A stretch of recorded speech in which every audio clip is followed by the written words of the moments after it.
theyeshiva.net. Good morning, everybody. Yesterday we concluded the Maamer of Leviason Zeya Tzarta L'Sachek Boy in Parshas Shmini. At least one version of it, or one aspect of it. So we'll continue today.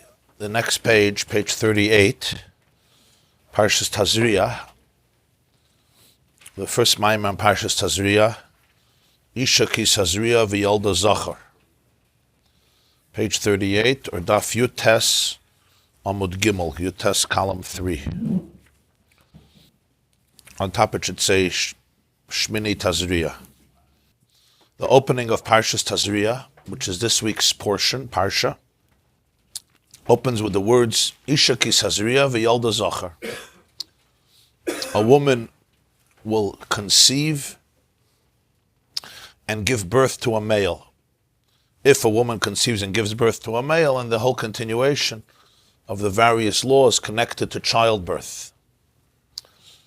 V'amri Razal, comes the Gemara and says, Bebrachas daf samach hamad aleph, nida daf lamed aleph aleph. In Meseches Brachas and Meseches Nida, Isha mazras tchila yeled zachar. Famous statement of our sages, that when a woman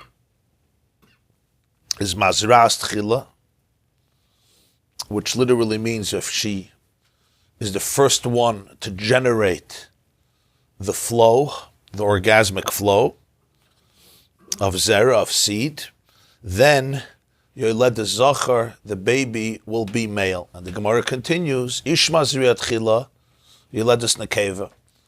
If the man generates the flow first initially, mazriya comes from the word zera, which means the seed of life. Zera is seed, like we have in Parshas Bereshis. Of course, the fetus is born from the combination of the seed and the egg. If ish mazriya tchila, if the man generates the zera first, the seed first, then yoledes nekeva, she will give birth to a female. And that's how the Gemara explains why the pasuk says Isha ki Sazria v'yolda zachar. Could have said Isha ki yolda zachar. The process of how she has a baby, that's not what the Torah is out here to discuss. Isha ki yolda zachar, when she has a male. And then later, when she has a female. The Torah is trying to say Isha ki Sazria v'yolda zachar. And when Isha mazras tchila, if it's a female initiation, then the product will be a male child. And conversely, if it's a male initiation, the product is a female child. V'zeh ploi, interesting expression, v'zeh ploi. And this is very wondrous, very strange, very enigmatic. It's a pella. V'hafilosofim nitchiku liyashiv. The philosophers, he's talking here about Jewish philosophers, Jewish balei machshava, Jewish thinkers throughout the ages, nidchaku, were stressed, liyashiv, to explain this. To explain this statement of the Chazal in Masechta Brachas and Masechta Nida. What is the meaning of this? What is the explanation of this? It says, nidchaku liyashiv, hafilosofim. And what did they explain? The usual explanation in works of Jewish commentary is, since the woman is mazras tchila, she initiates the flow, harei tipas hazocher ba bachroina. So the seed of the male comes later, after her flow, so to speak. V'ila gavar, and that which is on the top prevails. In other words, since she initiated the process, so his tipa, his sperm comes, bacharoina comes later, so it's on the top. This is what it says in Mefarshim. Ila gavar, it prevails, and hence the fetus is male. But if the man initiates first, so then her flow follows it, so it prevails. It's called Ilah Gavar, what's on the top. What comes afterwards, that's what prevails. That's how some of the Jewish thinkers explain the logic behind this Maamer Chazal. If my memory serves me correctly, this explanation is in Rabbeinu Bechaya. In Rabbeinu Bechaya and the Chumash, I believe he says this word. V'amnam be'emes hu doiche gadol befirish lashon Isha mazras tchila. But the truth is, this is a very, a big doichik. It's a very difficult explanation. To explain the words, Isha mazras tchila, the mashma shememena dafke bo hazras hazacher, v'lo yadei shehazacher mazriya lebesayf. When the Chazal say, Isha mazras tchila yeled hazacher, what does it sound like? As a result of her initiation, the product is a male. According to the explanation of the Jewish philosophers, it's not, no. It's because she initiates first, so therefore he comes on top. That's why it's Zach. So Isha Mazras Tchila is really completely inconsequential here. It's just incidental. Because she happens to be first, so he happens to come second, so it's Ilah, Gavar, so that which is on top prevails, so therefore it becomes a male. The dominant force here is a male force. From the Lashon of Chazal, which is very precise, is Isha Mazras Tchila Yeled Zachar. It sounds like, as a result of the Mazras Tchila, that's what creates a Zachar. As a result of the fact that she initiates the flow, not because she initiates and therefore automatically he comes second. And the same is the opposite. The Lashon is Ish Mazriya Tchila Yeledus Nekeva. According to their explanation, it's not Ish Mazriya Tchila Yeledus Nekeva. It's because he was first. So therefore, her flow is Ilah, it's on top, it prevails. So the dominant force here is a female force. But from the language of Chazal, what's the intimation? It's because she came first, that's why there's a Zachar, there's a male. Or because he came first, that's why she gives birth to a female. Furthermore, the Amr Azal say Pele Gimel de Nida. The Gemara says at the end of the 3rd chapter of Masechta Nida, Gabe Dina Ksiv Bitoy. Bitoy Shal Yaakov. Dina is identified in Chumash as Bas Yaakov. She's the daughter of Yaakov. V'gabe Hashvatim Ksiv B'nei Leah. Her brothers are called the children of Leah. She is defined as Tati's daughter, and they're defined as Mam's sons. They're called B'nei Leah, and she's called Bas Yaakov. So the Gemara wants to understand why. Why, when it comes to Dina, does the Torah define her based on her father? And her brothers are defined based on the mother. She's daddy's girl, and they're mom's boys. And for the Gemara, so the Gemara answers, Ki Isha Mazras Tchila Yeled Zachar. Because since when the woman generates the flow first, so she gives birth to the male, and conversely, so therefore, the Shvatim are associated with whom? More with Leah. Even though, of course, they have a father, but the male child comes as a result of the woman's inspiration as the dominant feature. Conversely, Dina, why was Dina born? It's because of the male initiation, because of the dominance of the inspiration of the male. So she's called Bas Yaakov. Because Ish Mazriya Tchila, says the Gemara, Yiladus Nekeva. Nu im kein mashma. What do we see from this Gemara? Shemizera ha'isha dafka noilad hazachar. That the reason the male is born is because of Zera ha'isha. Because there's a dominant component here in the contribution of the woman, in her initiation and her inspiration and her stamina and her vigor and her expression, etc. And that's why the Shvatim, the brothers, are called Bnei Leah, versus Dina is called Bas Yaakov. It's an expression of Yaakov's inspiration and vigor and expression. According to the explanation of Rabbeinu Bechaya and the Jewish philosophers, why are the Shvatim connected to Leah and Dina is connected to Yaakov? It happens to be Isha Mazras Tchila. So then, as the Rabbeinu Bechaya says, his tipa comes on top, Ilah Gavar. So fakir, the Shvatim are called Bnei Yaakov, Ilah Gavar. And Dina should be called Bas Leah because Ilah Gavar again. So from this Gemara we also see that the way the Chazal understood this was that it's precisely connected to the way they say it. Isha Mazras Tchila, when the initiation when the zera, the flow begins from the woman, Yoeled Zocha, the product is a male, and conversely. But as he says, V'hu pali, this is a very pelidic thing, it's a strange thing. V'dai lemevin, how we see from this chazal that the explanation is deeper than above. V'cheinu b'medrash Rabbi Tazria, soif parsha yudalit.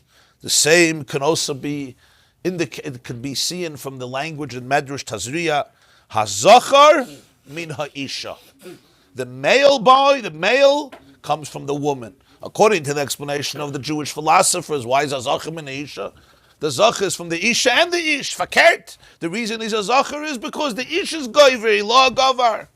Why does the Medrash say Hazachar min ha'isha? Here again we see that the Chazal understood that there's some mysterious or some interesting link between the female inspiration and the result of that is the male child, the male fetus. And conversely, the male inspiration dominant and the result of that is female, which seems counterintuitive. Why is Dina brought as an example? Because she was supposed to be a boy originally. Interesting. It's like some semantics, but it's not a stira. Because her flow started first. That's why he did. No, but according to their explanation, it's not because she started first. It's because he came second. Verstehst? According to their explanation, you're right, but that's a hagdam. That's not a vart. Because she came first, so therefore he came second. So ilah gavar. That's what the lashon of Rabbeinu Bechaya is. So the higher one prevails. The tchila is incidental for him to come second. You understand? The explanation is ki hazachar hu b'chinas chesed. The zachar, the male, is associated generally with the attribute of chesed. Kediksiv zachar chazda. The expression in Tehillim is zachar chazda, which literally he remembers his kindness. But in Tanakh, everything is precise, and of course, there's no nekudus, and therefore you could pronounce words in different ways. So zachar chazda is also a remez in the works of Kabbalah and Pnimi Yisatayra that chesed is associated with zachar, with the male. Gevurah. Femininity, female, is associated with the attribute of Gevurah, which means strength, which is also hinted in the expression of Chazal, Dina de Malchusa Dina. Malchus is the term for femininity. Dina de Malchusa Dina, literally it means the din of the Malchus, the law of the king, is law. And if it doesn't violate the laws of Torah, all citizens must adhere to the law of the government, to the law of the regime. We're talking about a law that is consistent with the basic ethics of morality and doesn't violate Torah. But Dina de Malchusa Dina, that's the literal interpretation of Chazal, that the din of the Malchus is din. We have in Shas in a few places, Dina de Malchusa Dina. But there's also a remez, a hint, on a homiletical level. What's the hint? That Malchus, femininity, is associated with what? Midas Hadin.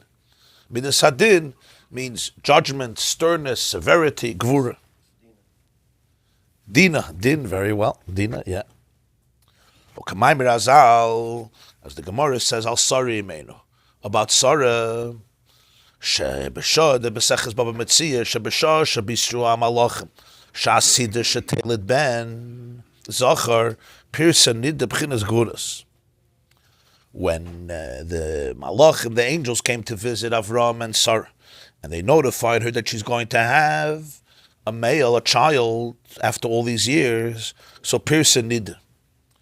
At that moment, when she heard the news, it says Rashi also brings, Chazal brings Pirsa Nid. She had her period, her flow, which is B'chinas Gevuras, which is also represents a concept of Gevurah, of din, which is also blood. V'gam Amru Razal. And the Gemara says also, Shavraham Tziva Losei Slahem Soilus V'hi Nasna Kemach. When Avraham spoke to her about preparing food for the guests, so he said to take soilus. Later in the story, it says she gave kemach. So the Gemara says, Mikan, this is Meseches Bab Metzia Daf Peizayin, Mikan she'isha einah tzara ba'erchem. From here you see that her eye, The eye of the woman is narrower, a nehatzara, literally narrower, when it comes to guest. It's more of a difficult experience for a woman with guest. V'hainu lefi shehi mebchinas gvuras. And the reason is because she's associated with the bchin of Gevurah. What does this mean? It's always important when we discuss this not to make generalizations because every person is different. And when we speak here about Zachar and Nekeva, Zachar means male, Nekeva means female, but it's the concept of masculinity and femininity in its source, which is basically Adam and Chava. Sometimes there are males that reflect it fully or partially, and as we'll soon see, within each one you have also the other one. Within a male you have femininity, within femininity you have masculinity. When we speak about femininity and masculinity in its source, so it's brought in Sifrei Kabbalah and Pnimiyus HaTorah and Sifrei Machshava and Sifrei Chassidus that Zachar is generally associated with Chesed and Nekeva is generally associated with Gevurah. Does it manifest like that, Maamer, in every man and woman? Sometimes yes, sometimes partially, sometimes lav davka, sometimes there's a little bit of give and take and so forth. What is the concept? So he brings Zachar Chazda, Dina de Malchusa Dina, Pirsa Nida, and Eine Atzara Ba'archem. Her eyes, Atzara Ba'archem. Why? Because it's connected to Gevurah. What's the difference between Chesed and Gevurah? Generally, people understand Chesed is kindness, and Gevurah is the opposite of kindness. Gevurah is strictness and sternness and harshness. It's a form of distance. Yeah. Discipline, yeah. Midas hadin, din de malchus. Din is not chesed, din is the law, right? The Gemara has an expression in Sanhedrin, Yaakov hadin sahar. Let the law perforate, make a hole in the mountain. In other words, justice doesn't stop. Doesn't compromise. Din is din, strict. You say midas hadin, the attribute of strictness of judgment. When you think about it, though, a little deeper, Gevurah is not the opposite of chesed. Gevurah is, in many ways, something that is deeper. It's more close. There's a closeness in Gevurah that's deeper than chesed. Chesed means kindness. That's true. Benevolence, giving. It's associated with love and affection and closeness. So that's why Gevurah has bad rap, you know. Gevurah is tzimtzum and din and discipline and severity and judgment. But like in every midah, you have it in a constructive way and you have it in a destructive way. You have it in a holy way, you have it in an unholy way. There's Yitzchak's Gevurah and there's Esav's Gevurah. The Gemara says in Psachim, Yitzchak yatzim amenu Esav. Yitzchak was Gevurah, Esav was also Gevurah, but it's a different Gevurah. Avraham was Chesed, Yishmael was also Chesed. Avraham yatzim amenu Yishmael. But you can't compare Yishmael's Chesed to Avraham's Chesed. Because every attribute, like we all know, can be refined and expressed in an ideal and healthy and nurturing way that advances goodness in the person and goodness in the world. And the very same attribute can be misapplied, misconstrued, and used in a way that is often that's destructive and undermines the goodness in the person and the goodness in the world around them. Let's speak about Chesed and Gevurah the way they are in their ideal form, in a positive way, even though they can each be misconstrued. Chesed we call kindness, benevolence. Gevurah is strength, discipline. Gevurah is always associated with boundaries, which is what Midas Hadin is. Din means there's a law, there's a path, there's a course. This is the way to do it. This is against the law. This is Din. Din of the Malchusa Din means there's a certain constitution, there's a certain pattern one has to follow. That's what we say Midas Hadin. This is how it is. You can't step out of these boundaries. Yeah. So din is very much about certain constraints, certain boundaries, structure. Now, is structure less chesed than kindness? Think about your children. Giving children structure and discipline and a sense of confidence that they know where they can go, where they can't go, what is safe, what is not safe, what is protected, what is not protected. Is that less chesed than chesed? There are two types of homes, right? There's a home where there's no Gevurah, there's only chesed. Is that really chesed? a home where everything goes. We don't discipline. We don't tell anybody that something is wrong. We don't do that. We're too kind for that. We tolerate everything. Al's gate. So there's no sleeping time. There's no eating time. There's no bathing time. There's no rules. There's no discipline. There's no consequences. Garnished. Is that good for children? A person says, I can't punish. I can't penalize. I can't create boundaries. I'm too open. I'm an uninhibited, infinite bohemian hippie. I'm not into this Gevurah constraints and limits and discipline. I'm not that type of person. I'm not a narrow person. I'm one with the universe. Okay? So tell that to your little children. I'm one with the universe. We're one with the universe. So anybody who has a little seichel and even more a little experience, seichel doesn't always help, experience helps, knows that is as destructive for children, could be as destructive for children as the opposite extreme. A house that's uptight, only uptight. You have homes that are all about discipline. You don't feel any love. There's no flow of energy. There's no give and take. It's all discipline. It's like a boot camp. You have classrooms like that. Some of us had teachers, they were professional boot camp disciplinarians. Nobody uttered a word. There are homes that run like that. They run like boot camps. And we all understand, those who experienced it, that there's something that children crave. They need love and nurture and a sense of closeness and a sense of confidence and trust. But equally damaging of Gevurah without chesed is chesed without Gevurah. When there's absolutely no boundaries, children don't feel safe. In fact, research has shown that similar to the trauma of children who grow up in a home that is very repressive and oppressive, is a similar trauma to children who grow up in a home where there's absolutely no discipline and boundaries, because in both cases, they don't know they don't know who they are.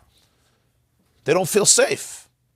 They don't have a presence of parents or mentors who make them feel safe. This is good, this is bad, this is allowed, this is not allowed. They grow up in this open, endless space, which we call chesed, but it really creates a sense of anarchy, and they're lost. They're completely lost. It seems like it's the best education, but it's really traumatic. Traumatic, because these children desperately don't have what to hold on to. To give a simple example, what real Gevurah means. I was discussing this with a group of teenagers. We were talking about halacha and Shulchan Aruch. So I said, imagine on top of the building, your building, you have a huge roof. Huge. It's flat, it's huge, it's great, it's awesome. It's unbelievable for a football game. Great for a football field. There's only one issue. There's no fence. They forgot to build a maikev, a sisa maikev. There's no fence. But it's huge, it's great. So after school, you guys want to play football, or play soccer, or play baseball, or play whatever it is. You go up, and you're playing football. What type of game is it going to be? You're going to be miserable. Everybody's going to be afraid to tackle to another person, to run too fast. You run an extra 10 yards, you go to the end zone, and chas v'shalom, where a person, where a player may end up, a real end zone. A real end zone. Somebody comes and puts a fence, a good fence around the roof. I'm a chaya. Huh? Trump. You put up a good fence. I'm a chaya. Now you can have fun. Man kann laufen und bricken und springen und tanzen.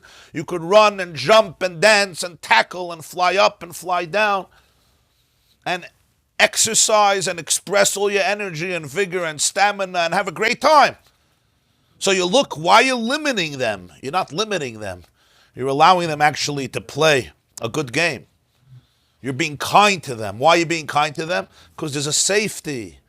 I know I could run and run and run with all my might, and I'm going to be safe. With children, it's the same thing. When there's a fence in life, then I could run. I know, because there's limits. If there's no limits, I don't know where I could run, where I can't run. And in a funny way, in a counterintuitive way, it takes away so much more from me. And it's true not only with children, it's true with teenagers, it's true with adults, and so forth. Sometimes with kids, I once took one of my boys to an amusement park. So I'm not such a fan of roller coasters. But since when you're in Rome, you do as in Rome. Halach lakarta, as Albin and most of the Gemara Taka says there in Baba Metzia, when you come to a place. So you're in an amusement park, you go on a roller coaster. So he wanted to go dafka on the roller coasters that turn the kishkas around 20 times, the super duper loopers, like 4 times upside down.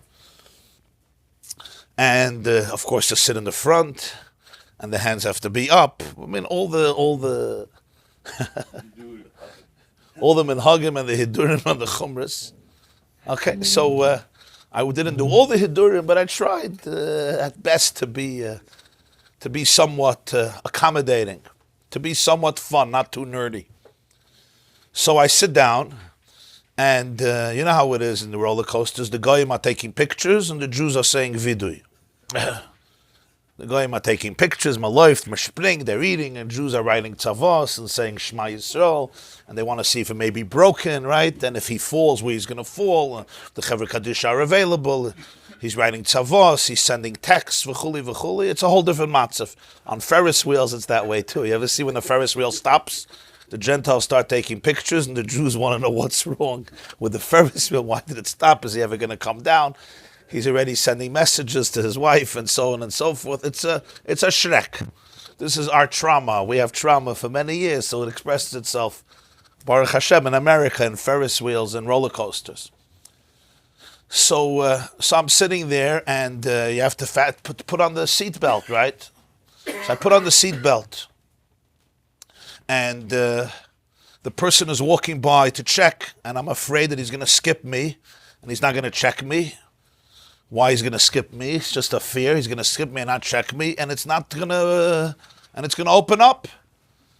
So what am I doing? I'm schlepping on the seatbelt, right? Schlepping on the seatbelt, trying to test how powerful it is, just in case the guy doesn't stop. I'll probably call him to check again. A 30th, 40th time. No. If you're standing there watching me going like this, pulling it apart from each other, what do you see? You see a person trying to undo the seatbelt, break the seatbelt. What am I really trying to do? I'm really hoping that I'm going to be unsuccessful. I'm hoping that this seatbelt is strong. And it's a very true metaphor for life. Sometimes teenagers are trying to undo the seatbelt. What they're hoping is that the seatbelt works, that it's not going to be undone. We parents, who are sometimes weak and spineless, look and say, "Oy, never, he hates the seatbelt, let me take it apart." No. He's hoping and wishing that this seatbelt is strong. He's hoping, trust me, because life is a roller coaster. And when a roller coaster of life, you need a good seatbelt, because people will schlep you upside down and you could fall down into the abyss, Chalila. You need a seatbelt. But there are 2 types of seatbelts. There's a seatbelt that's crushed, those seatbelts where you feel like you can't breathe. And there are seatbelts that keep you safe. There's 2 types of Gevurah. There's a Gevurah that comes with oppression. I don't care about you. It's about limiting you. And then there's Gevurah that's about keeping you safe. And it's from one extreme to another extreme. Our generation became so allergic to discipline because people have experienced too much Gevurah, which seemed like cruelty, where I delegitimize you. I put on a seatbelt on you because I don't want you. I want you to remain here, and I'm not interested in you. That's not what Gevurah is. That's cruelty. That's oppression. Real Gevurah, in many ways, is more chesed than chesed. Real Gevurah means I'm tuning in actually to your needs for you to be able to grow to the person you're capable of becoming. And therefore, all disciplines and restrictions are not growing out of my obsession and anger and impulsiveness. When Gevurah comes from anger and impulsiveness, and I don't know how to control myself, and the only thing I don't know is how to scream and punish and penalize, that's not real Gevurah. That's my temper. I need anger management lessons. I have a lot of issues to deal with. It's toxic.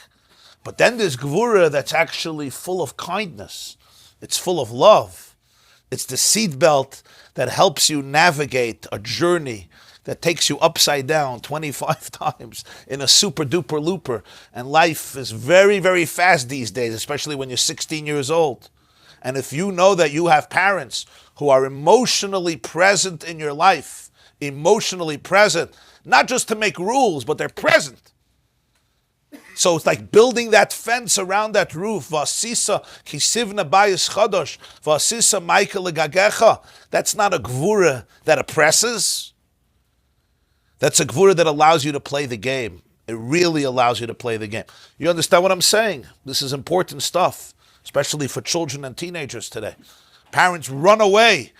Let's undo all seatbelts. They wish there's a seatbelt. But don't make the mistake the opposite.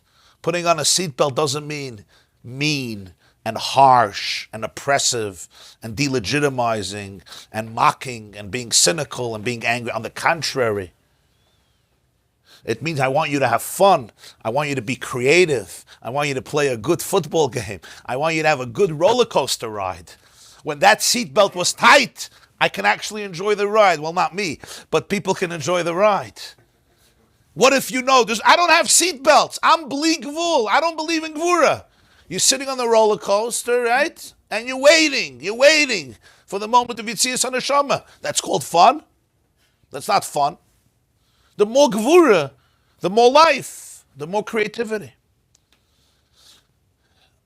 That's why, very much, that's when we say femininity is associated with Gevurah and masculinity is associated with chesed. It's not so, women are Gevurah. Gevurah is actually a very, very deep thing. Gevurah means that you're really attached to the person. Whenever you're really connected to the person, you will never only be involved in chesed, there has to be an element of Gevurah. Because all discipline, all boundaries, all restrictions real Gevurah, come from what? They come from the fact that you're attentive to the needs of the other person rather than attentive only to your own nature and expression. A house having a healthy structure may be contrary to my nature. If somebody's in the nature of chesed, they just want everything to be free for all. But if you care about the people involved, and you want them to be able to become people who are focused, who have their koiches, who are not exhausted, who are nurtured, who are well fed, who know what stability is, who know what responsibility is, you need Gevurah. There was a mother who called me once. She asked me if I could speak to her. Her daughter was engaged with a chassan, and she says that they're on the phone 12 hours a night, and he could sleep in till 3 p.m, but she has a teaching job at 6 a.m. She gets up, she teaches, she goes to sleep 5 a.m. because they're on the phone. So he was a student of mine, so she asked me if I could speak to him about it. Fine, so I saw him, I said, what's going on? I didn't want to tell him that his shviga is already monitoring the telephone calls. I asked him what's going on, how is it going? So he says, it's gewaldic. I say, you speak sometimes to the Kala? He says, yeah, a lot. How long? He tells me, 12 hours, 13 hours. I said, okay, it would be nice if married couples also speak for 20 minutes a day. But at this point, it's 12 hours, Baruch Hashem. So I said, but she teaches in the morning, yeah? He says, you're right, but I love her, so I can't hang up the phone. I can't hang up the phone. I love this person, I can't hang up the phone. It's a classic expression. I don't think he was lying. He was saying the truth. He really feels such strong emotion to this person, which is wonderful. The only thing is he's not thinking about the fact that this person has to be up in the morning. Real Gevurah is not coming from detachment. It comes from more attachment. Because there's real attachment to the needs of the other person, not only to my needs and my feelings, therefore we create structures and boundaries. There is a different type of Gevurah, that's Esav. And you have to be very, very careful. Very careful. And that's why the word punishments you have to be very careful with. Because if you're punishing your students or your children or anybody from anger, then it's not this Gevurah. Then it's a Gevurah that's an expression of your own frustrations, not of the needs of the other person. And that's why the Baal Shem Tov said that when you're angry, you shouldn't speak for 61 minutes. You should not speak for 61 minutes. Because the things you're going to say, you don't want to say. You have lost control. I know people who in the middle of their anger have sold their homes, sold their businesses, gotten divorced, and then they sobered up like, ooh. Because when you're in the midst of anger, you're not in control. So, like a dibuk takes over.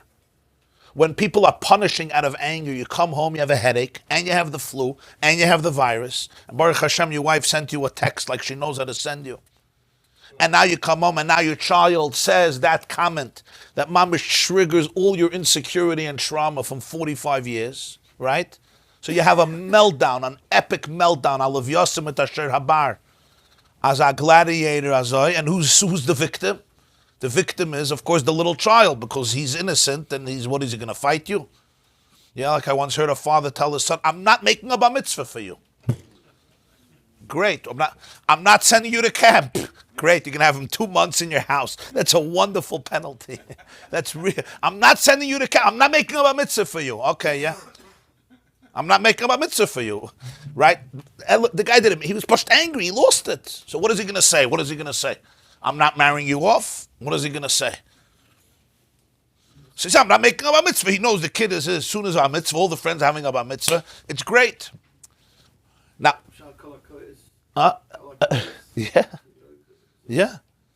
So when a person has to know that, sometimes I'm in a broken place, I'm in a very frustrated place, and you can even tell your children. You could say, Tate had a very hard day, and he's in a very bad mood. Don't take it personal. Another thing is sometimes when you're in a bad mood, they think they're guilty. They think they're at fault for your being, which is very hard burden for children.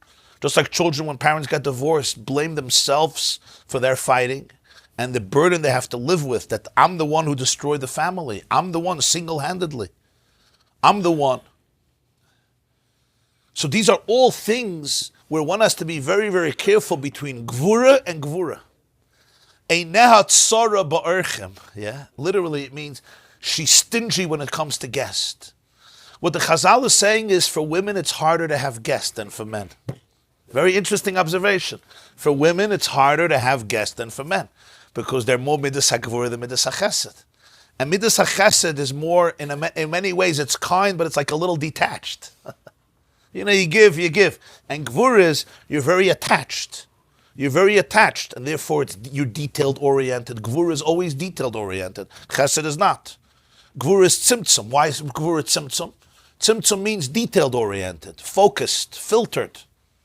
That's what Gevurah is always about that. Again, you have Gevurah that is meshuga, right? A person is a hypochondriac, an OCD, and every detail gets noticed. It's also Gevurah, but it's chronic. It's meshuga, like an employer, right? You sneeze and he notices it. And you left your tissue on the desk, right? And he makes a board meeting about it because you left your tissue on the desk. Like no detail goes unnoticed. That could drive people crazy. It's like, relax. You need another flow. So there's Gevurah and there's Gevurah. There's Gevurah. Right. Eineh tzara ba'orchem. There's a taich from the Magid. Eineh. The word tsar means narrow. Yeah. Eineh tzara ba'orchem.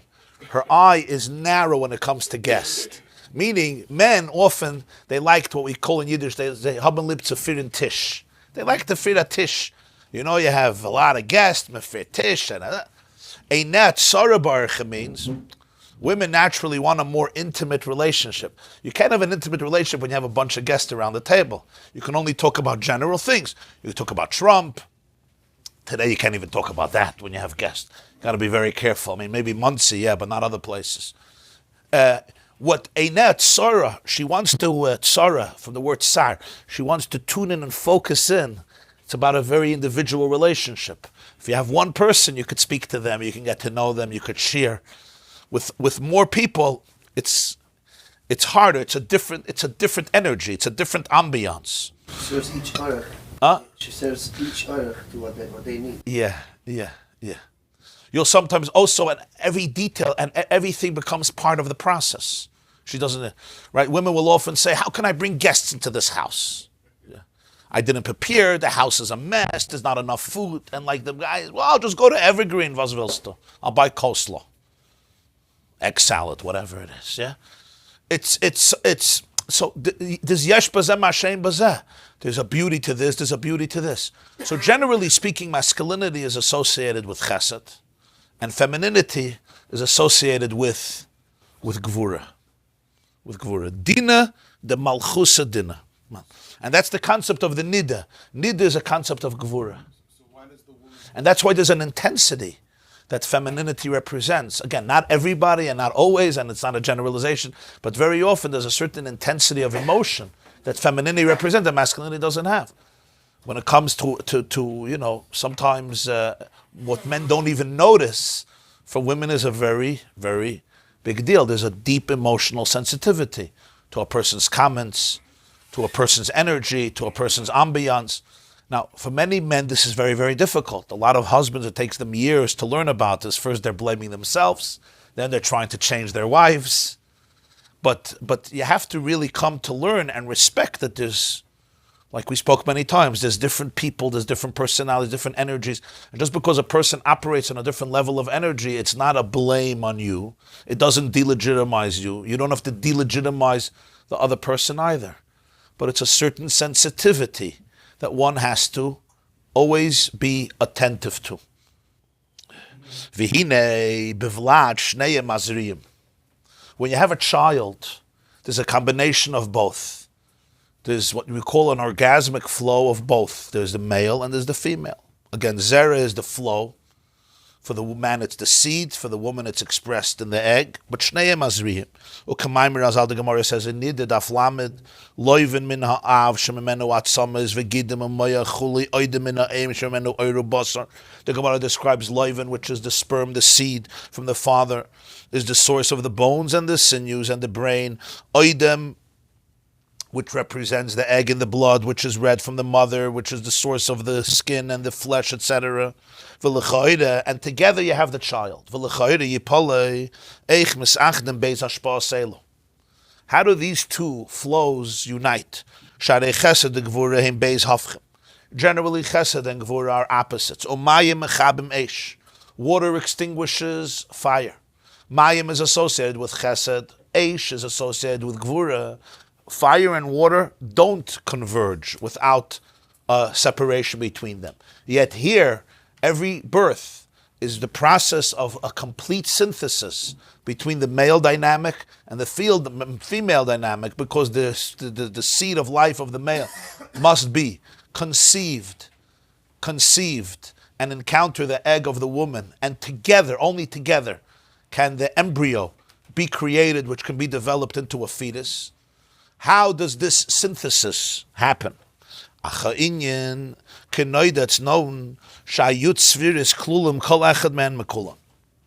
10 spheres, the 10 characteristics, each one encompasses all of them. They don't exist in isolation. When you speak about chesed, there's chesed shebechesed, gevurah shebechesed, v'tiferes shebechesed. Like we say in Sfiras Maamer.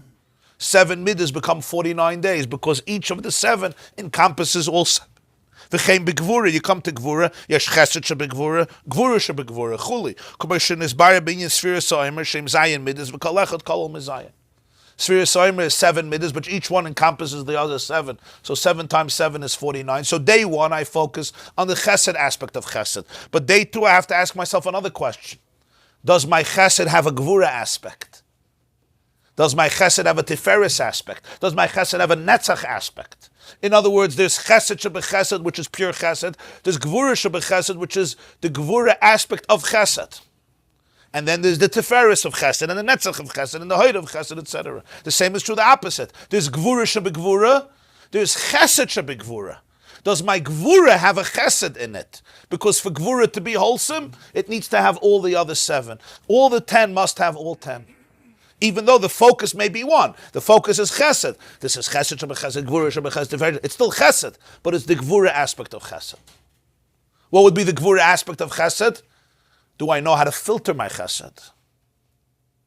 What would be the chesed aspect of gevurah? He gives an example. Al derech mashal of makeh bnoyu miyasri b'shevet hanoshim. A father who may discipline his child, umiyasroi, rebuke him b'shevet hanoshim. Shevet hanoshim is an expression of Tanakh. Chaysich shiftei sevrei b'noi, with shevet hanoshim, with with a metaphoric scepter. He's disciplining his child. It must come out of love. Because he wants the child to return to be one with God and to be immersed in Hashem's Torah. The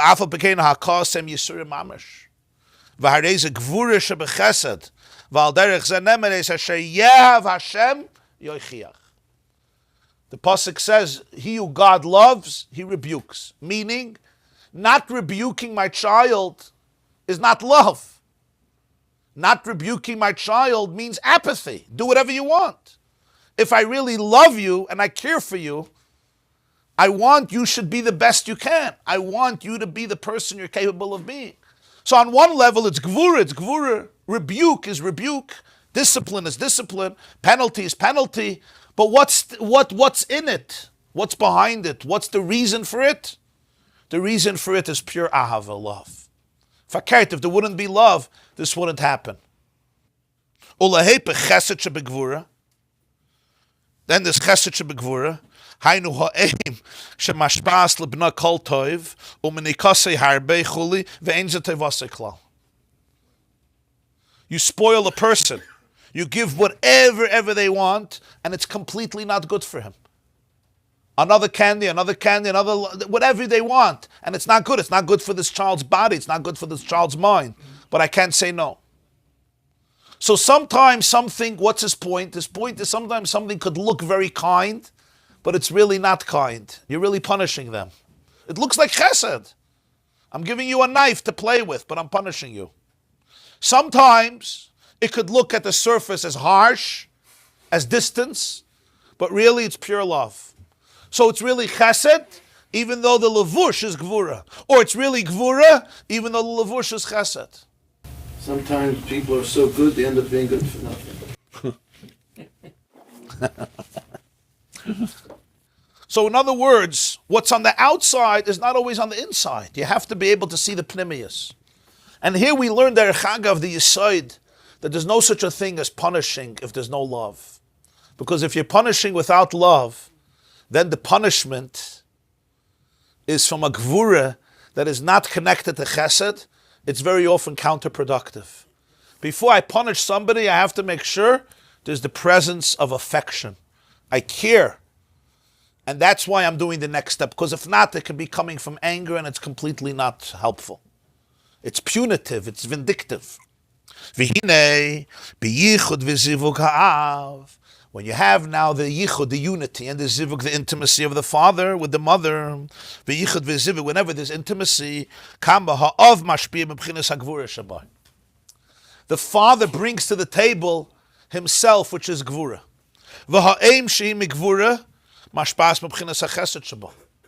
And the mother, who is from gevurah, gives from her chesed. He gives from his gevurah. She gives from her chesed. That's why they could connect.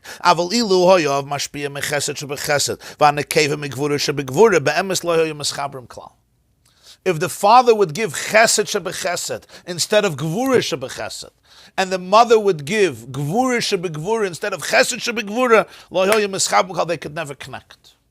What is the Balatanya teaching us here? The yisoid of zivug, the essence of zivug, of chibur, of intimacy is to connect to the other person.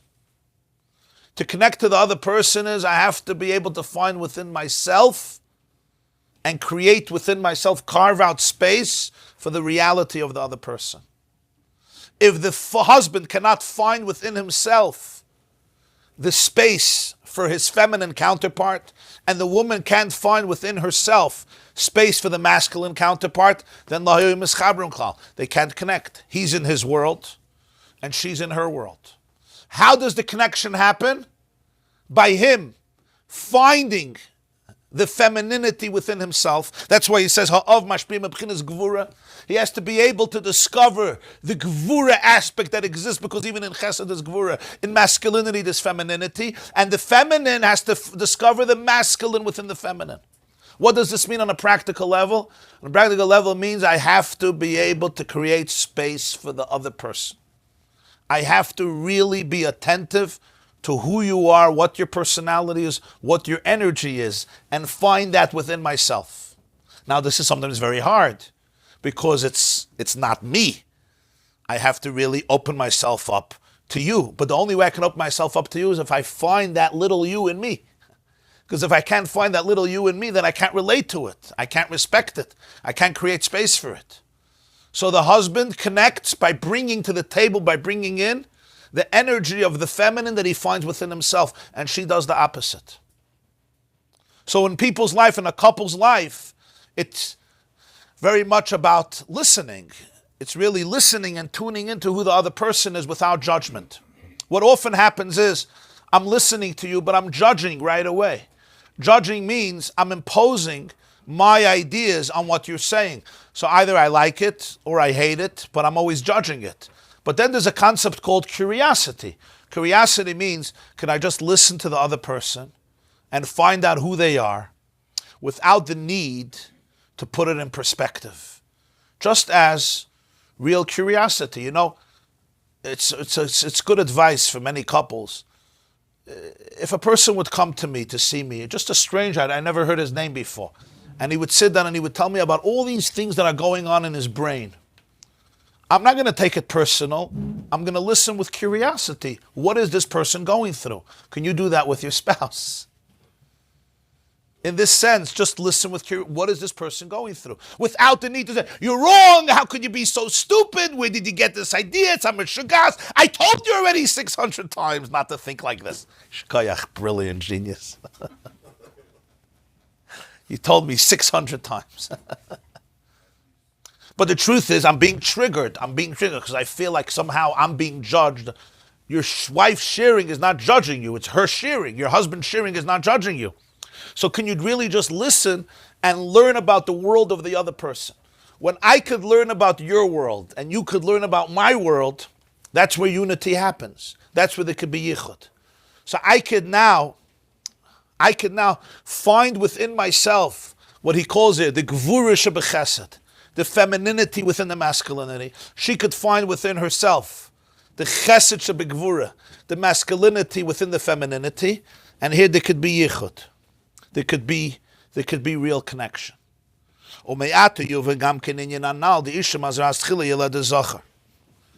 we'll understand what the Chazal mean, that when the woman is mazras tchila, when she generates the flow, what's the product? Male. Why? Because what does it mean for her to be intimate? For her to be intimate means to find a husband in her. So she gives chesed. That's her ashpa. I have to give you the part of you that's in me, not the part of me. I'm not trying to impose me on you. That's not intimacy. Intimacy means I carve out a space for you inside of me. And that's where I can share. That's what I want to give you. I want to give you what you are. That's where I want to connect. I want to connect with you. I don't need you to become me, to cease being you and be me. So I have to be able to find within myself the space for you. It's not so simple. So what is she bringing into the relationship? She's bringing in chesed. If Isha mazras tchila, what's about Isha mazras tchila? She's initiating, so to speak, the inspiration and the vigor in this relationship. What's making this relationship real, intimate one? She's bringing in chesed. She's tuned in, she's dedicated, she's giving her husband to her husband. Meaning, she finds within herself that aspect that connects to him, and there's a very deep connection there. But if the man initiates the flow first, he is the source of the inspiration and the initiation and the vigor and the stamina, then what happens? What is this relationship about? That he actually brings in the feminine aspect here. He's giving her. As he said, his ashpa has to be from the Gevurah in him. He has to find his wife within himself and give that, share that, connect to that. I want to connect to that. If I want to connect to that means I'm open to this. Why am I open to this? Because I find it within me. I need it. I yearn for it. I give it respect. That's what I want to connect to. I want to connect to you. You want to connect to me. B'meila, what happens? Ish Sazria tchila. What's the product? Product is a female. That's what intimacy means. Intimacy means ask not what your spouse can do for you. Ask what you can do for your spouse. That's the definition of oneness. Definition of oneness is not the t-shirt, I'm very easy to get along with once you learn to worship me. That's not intimacy. That's control. That's not yichud. That's dictatorship. That's tyranny. Or narcissism. Another form of tyranny. They say, how do you drown a narcissist? You put mirrors on the bottom of the ocean. That's not intimacy. It sometimes looks like intimacy. You know why? There's only one person. Great. You kill the other person. There's oneness. I'm a chaya. There's oneness because there's no other person. That's not intimacy. He's talking about Mayim and Eish coming together. How do Mayim and Eish come together? They have to find themselves within the other person, find the other person within themselves. I want to connect to you. So I can't ask what you're doing for me. Real intimacy means I have the confidence and the wholeness to be able to be here for you. Now that's really a deep form of letting go, and it's not so easy to let go. Because if you feel you're going to get hurt, you're not going to let go, which is really what narcissism is. We're trying to protect our turf. I'm so traumatized. I have a bottomless pit, right? Somebody once told me about themselves. It's true about many of us, at least at certain periods. He said, listen, my bucket doesn't have a bottom. So as many compliments as you give me, it never gets filled. So I can hear compliments all day and still crave more because there's a bottomless pit over there. So then I just need to there's nothing to hold on. I don't have a keli. Because I don't have a keli, it's broken. So therefore, and some of us, if you don't understand this, it becomes very, very difficult to comprehend. Because when somebody's keli is broken on the bottom, you could pour infinite amounts of water, nothing stays. Nothing stays. And then I can't be in a position where I ask not what you can do for me, I ask what I can do for you. How could I? I can't afford that. I can't afford to be Mashiach Das 1 second from what you can do for me. Because if yes, I die. The pain is so deep, I can't be Mashiach Das. There's nothing there. I can't think what you need. All I could focus is how you could be here for me. Like the woman who once said that she went on a date and for 3 hours he was talking about himself. And after 3 hours, he says, it's enough of me talking about me. Let me hear what you have to say about me. Yeah. So when a person lives in that model, that's not intimate. Intimacy really comes from a certain sense of real wholeness. Because there's wholeness, now I can completely tune into you. So this is the paradox. When Ish Sazria tchila, if he's really into this relationship, what is he bringing? What comes out in the energy? Femininity, so you let us nekeva. Isha mazras chil, if she's really into this relationship, right? What is she tuning into? The male, so the male of the product is zachar. That's the vart. Vim kain, yiyah lashna pasuk, niche kipshutai. Now, the words of the pasuk are very satisfactory, literally. Shazera, sheisha ki Sazria, teiled hiyayidei zem Maamer zachar. Through her Tazria, that itself produces a Zachar. Like a Pirish of Philosophim, Machmer Shazera, Zachar, Bala Beserv, Chains of a Mash Melosh, Napasa Klau. Unlike the explanation of the philosophers, which is completely not indicated in the language of the Pasuk, Isha ki Sazria v'yalda Zachar, because according to them, it's not Isha ki Sazria, it's Isha ki Sazria, so his tipa comes on top, and he law Gavar, and therefore yalda Zachar. It's with a whole pilpul. There's a gap. But according to this explanation of the Balatanya, Isha ki Sazria. What's brought Isha ki Sazria? If she's inspired in the relationship, what is she tuning into? What is she connecting to? She's connecting to the chesed. She's connecting to the male. The male of Yalda Zach, and conversely, Ish Mazrit Chiledas Nekeva. Val pi Kabbalah, according to Kabbalah, Hazacher hu nimshach mishem ma, and Nekeva mishem ban. The Zach is associated with Hashem's name of 45. The feminine is associated with Hashem's name of 52. Yud and Hey and Vav and Hey could be spelled in 4 different ways. which make up the gematria 45, 52, 63, or 72. For example, Yud Vav Daled Hey Aleph, Vav Hey Aleph would be 45. And then Hey could be spelled Hey Aleph, and Hey Yud, and Hey, and Vav could be spelled in different ways. So the Zach is associated with Shem Ma, which is one configuration of Yud Ke Vav Ke. And then the Keva was Shem Ban. V'hinei Ma kolul gamken mi ban, v'gam Shem Ban kolul mi ban mi ma. Each name encompasses the other. V'hashpas hadchar hupchinas ban de ma.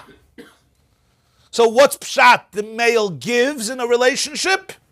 He's giving the ban aspect of ma. He has to find within himself his counterpart and connect to that and give that to the person. I want to give you you. I don't want to give you, I don't want to impose on you me. I want to connect to you. That's where we connect. We have to find the other in ourselves. And then on that, where you find me in you, and I find you in me, the you in me and the me in you can become one. But the me in me and the you in you will stay apart. Will stay apart. And that's a very humbling process. I have to find the you in me, and you have to find the me in you. And the me in you and the you in me connect, which means always that connection from my side is always the opposite, and connection from your side is the opposite. So Isha Mazras Tchila is going to be a Leda Zachar, because she's finding the me in her. And Ish Mazriat Tchila, I'm finding the her and the Ish and the man, so it's going to be a Ledas Nekeva. Ulefi Shashpa Zu B'chinas Shem Ban, Yelchen Ledas Nekeva. V'amnam Isha Shem Ban, Mazras Mashpas B'chinas Ma. She gives. What does she give? Ma, ha-kolul beban, the way it's kolul and ban. Because if it's not kolul and ban, she can't find it in herself. She can't connect to it. She can't give that aspect because she doesn't have it. I want to be able to really be here for you. Be here for you on your terms. I have to be able to find that you and me, because if not, how do I connect to you? I have no relationship. I am in my world. You're in your world. Ulefisho b'chinas ma. Because that's what she's being mashpia. Her flow, when his flow comes out physically, what is that flow? It's feminine energy. And when her flow comes out, what is it? It's masculine energy. That's what she's being mashpia. Because the real hashpah is always the hashpah to the other, for the other, in the other. If it's to the other, for the other, in the other, so then, the hashpah is basically its chemistry, its fabric, is made up of the other. Yeah. This whole relationship with Yaakov and Leah, but that wasn't manifested with the 3 wives. Yaakov and Leah, you're saying? How do you know it wasn't manifested? Yeah, the Dina part with Leah, Dina had that with... How do you know? It's a klal in every marriage. Without the other women also. Dina came from Yaakov. You know that Shvatim were born with twin sisters, but for some reason The Torah discusses Dina, yeah. The Torah doesn't discuss the other sisters. But the truth is, it's true about everybody. It's true about everybody. The Torah says it by Dina. The Gemara uses Dina as a paradigm for a klal by everybody. Ish mazriat chilil adis nekeva. Dina is just the paradigm, it's the illustration, but it's true about everybody. Hatzlacha Rabbah. A Gemara was telling me, he was speaking very fondly of his father. And his father was mechanic. He says he did something very bad when he was 12 years old. He stole a pack of cigarettes. He says, I'll never forget, my father looked at me, he was really mad. He says, Stia Mazel, als ich meine Kase, und ich wurde da ungebrochen dabei. And then he took him to the store, about the owner, took up money, gave it to him to pay, and apologized. He says, ich habe noch gereicht, but gegangen wird habe ich nicht. So he just told me this. A kluge Tate. Was?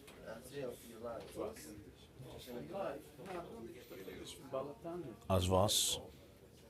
Was ist der Meure dicke Chiddush? Ja. Als kommt heraus, ist das Ir. The Chiddush is the Chaych and the Inyan, the Musag. Huh? The Yichud for the Zwei Hafchem. Kommt nur, wenn... You have to tap into your own feminine part. He says in Chesed you have Gevurah, in Gevurah you have Chesed. So that's private to yourself. You only experience yourself. It's not really. Right, but that's how you could connect to the other. You're not really connected to it's not that. No, his question was, how can Mayim and Eish connect? They're two opposites. The answer is, you're right. But B'Shas, the person, has Chesed or Gevurah. So the Chesed also has Gevurah Shebechesed, and the Gevurah has Chesed Shebegevurah. So through that... Isolated, it's not, it has nothing to do with the other, it has to do with within you. Right, but through that, we have the language and the fabric, the chemistry. You say this chemistry, you know chemistry, right? There could be a compound, there could be a mix. What do you mean this chemistry? This chemistry means I could really connect to you. I can understand you, I can appreciate you, I can respect you, I can relate to you, I can be here for you. There's a connection. Of course I have to choose to. If I don't choose, I won't. And the same is true you. You could connect to me, you could understand me, you could respect me, you could give me something that's important to me. You could give me something that's important to me, not just to you. If you would be in a different world, there's the two min b'sheina minoi, there's no shaykhs. Like two separate species. So there's no external relationship. Etzema atzamai, basim apsari, right? The pasuk in Bereshis. Etzema atzamai, basim apsari. There could be a real achdus. But how can there be a real achdus? Not because people are the same, they're not the same. It's the same. Well, of course, we're all humans, of course, that's a given. Right. But what's the difference of an Adam and a Behema? This is taka the difference. The Rambam says a Behema operates on one level or two levels. An Adam is a complex creature, The Rambam says Behema is poyel echad or beis po'alim. That's taka difference of an Adam and a Behema. Why can't we connect on an animal that level? You could connect to an animal on a certain level, right? People have pets and they get very close to their pets, but it's different than a marriage, right? It's different. Your dog doesn't get into a fight with you, right? Yeah, people have told me the secular world they'll never get married. They like pets much better. It's simpler. It's just your dog is always it's like unconditioned. There's no. It's nicht avoida. It's nicht an avoida. Share with you about. I think you'll appreciate. Somebody asked the bells of some minutes. See, a mechanech has a lot of hit a child. Make him mechanech sein. No. So, what's the Rebbe mit der Posik choisich shifte is so in a benai? The Posik darf man kennen touch. Alright. If you look, the Posik says, Vavir yorok befna. What's Posik Pshat? Shpai. It says, what does the target Inkos say? Yosef Nizef. Doesn't say already Yorok. What does Rasha say? Mara laponim zayafis. Posik darf man kennen touch.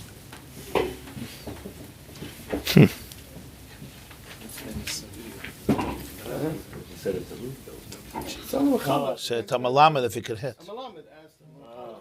Choisich shifte is seine b'nai. The Posik choisich all time brings the same. Yeah. The kanchik of the vant. Me neither. None of us. Yeah, we didn't have those mechanchim. Didn't listen to them. Well, they didn't ask the Belzer roof before.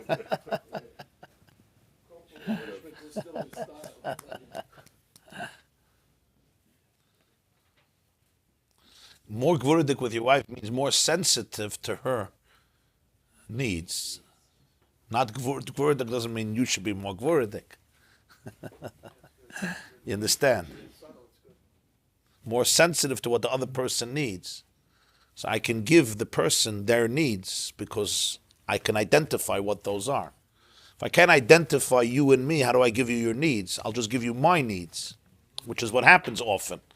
I'll give you all that I have, but it's nothing to do with you. If I can identify your needs within me, I could relate to it, I can appreciate it, I can respect it, then I can give that to you. I can be mashpia that to you. You understand? That's the vart. The same thing is vice versa. If she understands you, And the same is true, yeah, the woman towards the man, yeah. or if she is connected, let's say she knows your needs and she doesn't. That's also- I mean, it's a goynish vart. Ish mazriya tchila. What's pshat? Yeledes nekeva. And Isha mazras tchila. What's going to be Yeledes zachar?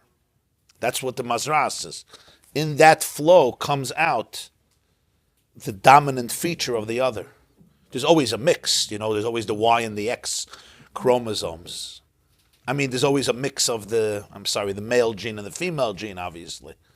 The question just, YXXX.